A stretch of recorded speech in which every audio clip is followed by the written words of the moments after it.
Welcome to How to Cook That. I'm Ann Reardon and this is an episode of Cake Rescue, where I take viral cake fails and show you how to rescue them. Fail number 1 is this cake by Petite Beige, and she says it didn't turn out how she wanted it. So first, let's recreate the fail so you can learn what not to do when cake decorating. You can actually learn a lot from your failures along the way. It looks to me like the top layer she had is slightly smaller than the bottom one. If you don't have 2 cake tins the same size, you can trim the bigger one to match the smaller one, and that way they'd be even.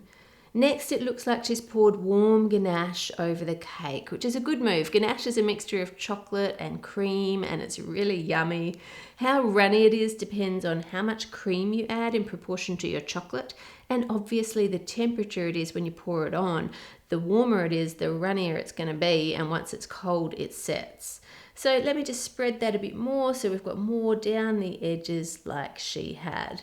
At this point, if she'd put it in the fridge, all would have been fine. But it looks to me like they've gone ahead and piped whipped cream on the warm ganache, which at first looks like it's going to be fine. It's looking pretty good.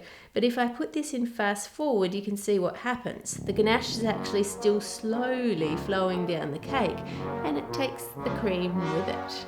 That looks about right to me. I think I nailed the fail. Step 1 to fix this cake is to refrigerate it for at least an hour. Now that it's chilled, I'm going to spread the cream around the side of the cake. Now you can see that ganache that was runny is now set quite thick. All it needed was the fridge. I'm going to clean up the ganache that is down on the base, and I'm going to add that into the gaps where the top cake is much smaller than the bottom cake to kind of even out our sides. Now, I know this looks really messy, but trust me, it's a rescue. Sometimes things get worse before they get better. Next, take a handful of flaked almonds and push them into the sides of the cake. Scoop up the extra that falls off and do it again. Now, if you don't like nuts or you have a nut allergy, instead of almonds, you could use flakes of chocolate here and just press it into the sides. If you have any obvious gaps, just pop an extra flaked almond in individually until you're happy with what it looks like. Now that the ganache is set, we can pipe cream onto it and it will not slide off. So let's pipe swirls all the way around the top of the cake to hide the messy edge. Then wash some strawberries, hull them and cut them into quarters. Place 1/4 of a strawberry onto each swirl of cream around the cake. And then add your candles on top and the cake is rescued. No one would even know that there was ever a problem. At number 2, we have a scary looking Elsa cake. Now this cake demonstrates beautifully that piped character cakes are actually really hard to do. To recreate the fail, I'm going to pour on some heated up blue buttercream. If you heat up buttercream, it goes runny like this, so you can pour it over the cake. And then they seem to have some sort of colour variation going on top. So let's add a bit of a different colour buttercream to that too. The actual shape of Elsa's face that they have seems pretty good to me. Now, to do that, you can easily just put baking paper over a picture and then trace it using compound chocolate. Once it's set, you can then just lift that up and put it on top of the cake so it gives you the outline. So far, so good. But I think this is where everything seems to have gone downhill. They use a thick icing and try to colour in the picture of Elsa and fill in all the gaps, which you can kind of get away with for the hair, but as soon as you go onto the face and you're piping it on like that, instead of it looking like a perfect, flawless Disney princess complexion, it looks a bit more like a Shar-Pei puppy. Add a bit of pink for the lips, and I've made my fail somehow look worse than the original. But we can fix this fixer-upper with a little bit of love. Put some coconut into a food processor, blitz it up, and then let it snow. That Shar-Pei girl is gone.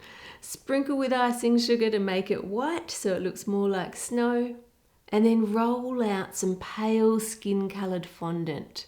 Spray the back of a printout of your character with cooking oil so that it doesn't stick to the fondant, and put it on top and trace around the outlines.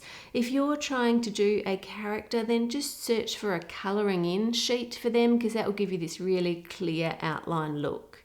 Carefully cut around the outside of the shape and then peel off the paper, and you can now see those indents that we drew.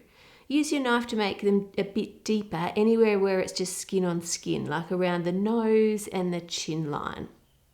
Now repeat that process to cut out the eye shapes and then put them into place and roll a ball of blue and squash it on top, and then do the same with a little ball of black and pop that on top. Now see how that is much easier in fondant than trying to pipe this on. Her skin has that flawless Disney princess look. Use food colour to paint on her lips, and then use the template to cut out the blue dress and the shape of the top of her hair. Make a plait out of yellow fondant and add it in following the outline you drew so you know where it goes. A lot of people don't like the taste of fondant. It just tastes super sweet. It tastes like a lolly without any flavouring. If you add flavouring to it, like you'd add mint or musk or anything that doesn't have a colour to it unless the colour matches, so in this case you could make it banana flavoured, then it's going to taste like a lolly, so it tastes a lot better. Put Elsa on top of your cake, and this is before, and this is the same cake after. So if you ever feel tempted to pipe a character cake, go for fondant cutouts, it's much easier. At number 3, we have a badly cracked fondant cake. Now that usually happens when the fondant is too dry or it hasn't been kneaded enough before you go to use it. I'm going to add lots of extra icing sugar into this one to try and dry it out. I don't usually roll out fondant using icing sugar or cornstarch. I usually use the spray vegetable oil to stop it sticking to the rolling pin and to the mat underneath, because then it doesn't dry it out. This is quite dry, this fondant, but it still isn't cracking. So to reproduce the fail, I'm going to have to just manually pull it down and make tears in the fondant so that we get the rips and damage that looks a bit like theirs. That looks similar.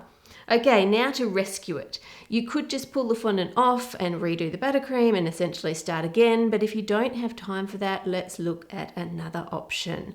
Firstly, to fix that dry, white, powdery look, I'm going to spray the fondant with cooking oil and rub it in. And just rub gently to get rid of any little white spots of the icing sugar that are there, because we want it to look a smooth one colour. Now this oil will soak into the fondant, so it won't stay super shiny like this, but it's going to get rid of that dry look. What I will do is I won't spray the sides, so then you can see the difference the spray oil makes to the fondant. Now for these lovely holes. Let's make it look like they're supposed to be there.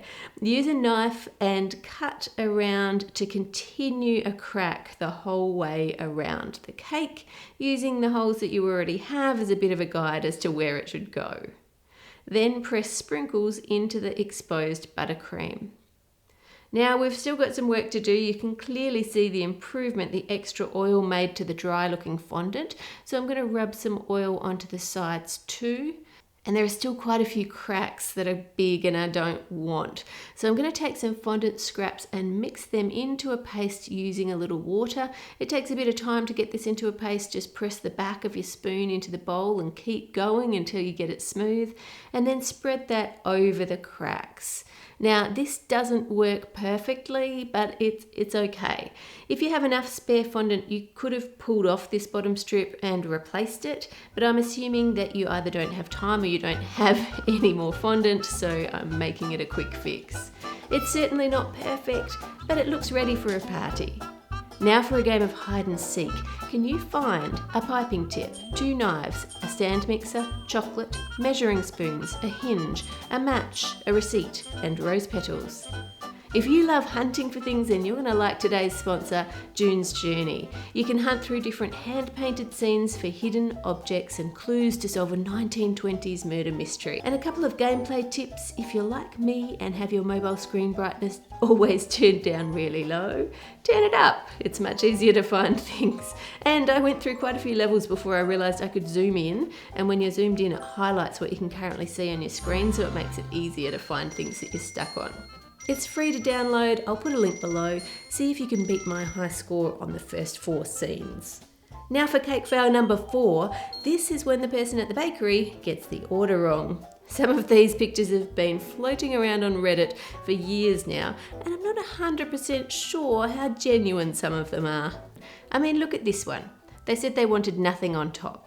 Now you're telling me that the person at the bakery baked the cakes, covered them perfectly with buttercream, carefully piped chocolate patterns on top of the cake, and down the sides, and then they put swirls of buttercream perfectly even all the way around the top edge.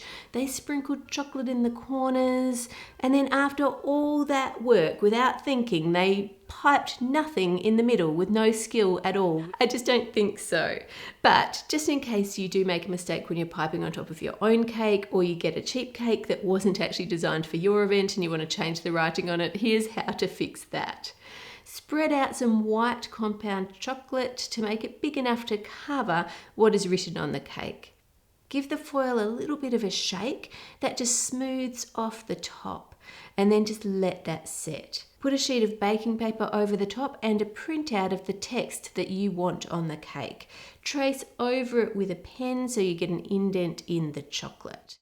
Now all that you need to do is trace over the indents that you made using compound milk or dark chocolate. Now if you're not confident piping, then of course you can repeat this if you make a mistake, because it's not actually on your cake, so you haven't ruined anything. Spread out the writing that was on the cake so that it can't be read when you pull the chocolate off, but also so it's not visible through the chocolate. Add your chocolate plate on top and problem solved. With thanks to my patrons for your ongoing support of this channel, it is so much appreciated. You can watch more of the Cake Rescue series and other of my videos here. Check out the new merch in the bar below. Make it a great week, and I'll see you on Friday.